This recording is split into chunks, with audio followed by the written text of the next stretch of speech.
ನಟಿಯೊಬ್ಬಳು ಕೊಲೆಯಾದ ಘಟನೆ ಮೈಸೂರು ಜಿಲ್ಲೆಯ ಟಿ ನರಸೀಪುರ ತಾಲೂಕು ತುರಗನೂರು ಗ್ರಾಮದಲ್ಲಿ ಬೆಳಕಿಗೆ ಬಂದಿದೆ. ಪತಿಯಿಂದಲೇ ಆಕೆ ಕೊಲೆಯಾಗಿದ್ದಾಳೆ.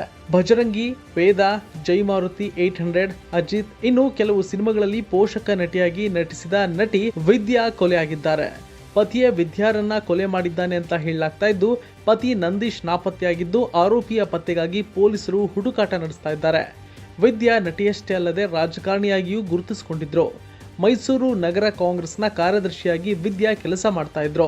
ನಟಿ ವಿದ್ಯಾ 2018ರಲ್ಲಿ ನಂದೀಶ್ ಎಂಬುವರೊಟ್ಟಿಗೆ ವಿವಾಹವಾಗಿದ್ರು. ಆರಂಭದ ಕೆಲ ದಿನಗಳ ಬಳಿಕ ಇಬ್ಬರ ನಡುವೆ ಮನಸ್ತಾಪ ಏರ್ಪಟ್ಟಿತ್ತು. ಇಬ್ಬರ ನಡುವೆ ಕಲಹ ಸಾಮಾನ್ಯವಾಗಿತ್ತು. ಆಗಾಗ ಈ ದಂಪತಿಗಳು ಜಗಳ ಮಾಡುತ್ತಲೇ ಇದ್ರು. ವಿಚ್ಛೇದನಕ್ಕೂ ಸಹ ಇವರು ಪ್ರಯತ್ನಿಸಿದ್ರು. ಆದ್ರೆ ಪೋಷಕರು ಬುದ್ಧಿವಾದ ಹೇಳಿ ಇಬ್ಬರನ್ನ ಒಂದು ಮಾಡಿದ್ರು. ಆದ್ರೆ ಜಗಳ ಹಾಗೆಯೇ ಮುಂದುವರೆದಿತ್ತು. ಇತ್ತೀಚೆಗೆ ಮತ್ತೊಮ್ಮೆ ಇಬ್ಬರ ನಡುವೆ ಜಗಳ ನಡೆದಿತ್ತು. ಆಗ ವಿದ್ಯಾ ಗಂಡನ ಮನೆಯಿರುವ ಮೈಸೂರಿನ ತರಗೂರಿನಿಂದ ತಮ್ಮ ತವರು ಮನೆಯಾದ ಬೆಂಗಳೂರಿಗೆ ಶ್ರೀರಾಂಪುರಕ್ಕೆ ವಾಪಸ್ ಬಂದಿದ್ರು. ಮೇ 20ರಂದು ನಂದೀಶ್ ಹಾಗೂ ವಿದ್ಯಾ ನಡುವೆ ಫೋನ್ ನಲ್ಲಿ ಜಗಳ ನಡೆದಿತ್ತು. ಜಗಳ ತಾರಕಕ್ಕೆ ಹೋಗಿ ವಿದ್ಯಾ ರಾತ್ರೋರಾತ್ರಿ ಶ್ರೀರಾಂಪುರದಿಂದ ಹೊರಟು ಮೈಸೂರಿನ ತುರುಗೂರಿಗೆ ತಲುಪಿ ಗಂಡನೊಟ್ಟಿಗೆ ಮುಖಾಮುಖಿ ಜಗಳಕ್ಕೆ ನಿಂತಿದ್ರು. ಅಲ್ಲಿಯೂ ಸಹ ಜಗಳ ತಾರಕಕ್ಕೆ ಹೋದಾಗ ಪತಿ ನಂದೀಶ್ ಸುತ್ತಿಗೆಯಿಂದ ವಿದ್ಯಾ ಮೇಲೆ ಹಲ್ಲೆ ಮಾಡಿದ್ದಾರೆ. ಹೊಡೆತದ ರಭಸಕ್ಕೆ ವಿದ್ಯಾ ಸ್ಥಳದಲ್ಲಿಯೇ ಪ್ರಾಣ ಬಿಟ್ಟಿದ್ದಾರೆ. ಬಳಿಕ ನಂದೀಶ್ ಅಲ್ಲಿಂದ ಪರಾರಿಯಾಗಿದ್ದಾರೆ.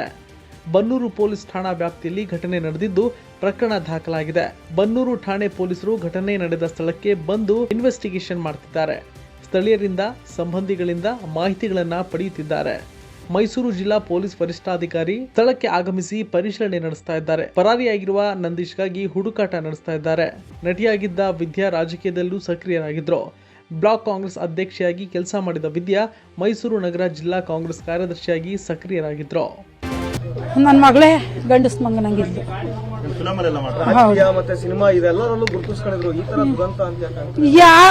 ಏನೇ ಗುರುತಿಸ್ಕೊಂಡ್ರು ಒಂದೊಂದ್ ಟೈಮ್ ಈ ಬುದ್ಧಿ ಅನ್ನೋದು ಇರ್ತದಲ್ಲ, ಮಂಕು ಬಡ್ದು ಬಿಡ್ತು ಅವಳಿಗೆ. ನನ್ನ ಹೋಗುವಾಗ ಅವಳಷ್ಟು ಹುಷಾರಾಗಿರೋ ಮಗಳು. ಅದೇ ಅಪ್ಪ ಬೀಗ ಹಾಕೊಂಡೆ ಕಣಪ್ಪ, ಲಾಕ್ ಮಾಡ್ಕೊಂಡೆ ಒಳಗಡೆಗೆ, ಬೇಡ ಅಂತ ಲಾಕ್ ಮಾಡ್ಕೊಂಡೆ. ನನ್ನ ಕೈ ಕಿತ್ತಾಕ್ಬಿಟ್ಟು ಕೀ ಇಸ್ಕೊಂಡು ಲಾಕ್ ತಗೊಂಡು ಹೋದ್ಲು ಕಣಪ್ಪ. ಡ್ರೈವರು ಫೋನ್ ಮಾಡ್ಕೊಂಡು, ಅಮ್ಮ ನೀನೇನ್ ಬೇಜಾರು ಹೆದರ್ಕೋಬೇಡ ಕಣಮ್ಮ, ಅಲ್ಲಿ ಡ್ರೈವರು ಬತ್ ನಾವು 3 ಜನ ಜೊತೆಲಿ ಹೋಯ್ತಾ ಇದೀವಿ ಅಂದ. ಅವಳಿಗೂ ಏನು ನಮ್ ಅವರೆಲ್ಲ ಜೊತೆಲ್ಲ ಅವರೆಲ್ಲ ಏನ್ ಮಾಡಕ್ ಸಾಧ್ಯ. ಪುಷ್ಪಲತಾ ನನ್ನ ಹೆಸರು, ನಮ್ಮ ಯಜಮಾನ್ರ ಹೆಸರು ಪುಟ್ಟರಾಜು. ಏನಿರ್ಲಿಲ್ಲ, ಗಂಡ ಹೆಂಡತಿರ್ಗೆ ಏನ್ ಜಗಳ ಆಗಿತ್ತು ಗೊತ್ತಿಲ್ಲ. ಇದು ಇತ್ಯರ್ಥ ಮಾಡ್ಕೋಬೇಕು ಅಂತ ಅಂದ್ಬಿಟ್ಟೇನೆ ಅವರು ರಾತ್ರಿ ಹೋಗೋಣ ಅಂತಂದ್ರು. ನಾನು ಬೆಳಗ್ಗೆ ಹೋಗೋಣ ಬಿಡಕ ಅಂತಂದೆ, ಕೇಳಲಿಲ್ಲ ಅವರು. ಹೋಗ್ಲೇಬೇಕು ಅಂದ್ಬಿಟ್ಟು ಡ್ರೈವರ್ಗೆ ಹೇಳಿದೀನಿ ಹೋಗೋಣ ಅಂತಂದಕ್ಕೆ ಹೋಗ್ತಿದೀನಿ ಅಂತಂದ್ರೆ, ಅಕ್ಕ ಒಬ್ಳೆ ಹೋಗ್ಬೇಡ ನಾನು ಬರ್ತೀನಿ ಅಂತ ಹೇಳ್ಬಿಟ್ಟು ಜೊತೆಲಿ ಹೋದೆ ಸರ್. ಹೋದ್ಮೇಲೆ ಅಲ್ಲಿ ಮನೆಗೆ ತಲುಪಿದ್ಮೇಲೆ ಗಂಡ ಇವ್ರು ಬಂದು ಬಾಕ್ಲು ತಟ್ಟಿದ್ವಿ, ಬಾಕ್ಲು ತೆಗೆದ್ರು. ಅವರು ದಿವಾನ್ ಕಟ್ ಮೇಲೆ ಕುತ್ಕೊಂಡ್ರು, ಇವ್ ನಿಂತ್ಕೊಂಡು ವಿಡಿಯೋ ಮಾಡ್ಕೊಂತ ಇದ್ದ. ಆಮೇಲೆ ಅವರು ನನಗೆ ಮೊಬೈಲ್ ಕೊಟ್ರು, ವಿಡಿಯೋ ಮಾಡು ಅಂತ. ಅರ್ಧ ತನಕ ವಿಡಿಯೋ ಇದೆ ಸರ್, ಅದು ಪೊಲೀಸ್ ಸ್ಟೇಷನ್ ಅಲ್ಲಿ ಇದೆ, ಅವ್ರು ಸೀಸ್ ಮಾಡಿದ್ದಾರೆ ಮೊಬೈಲ್ ನ.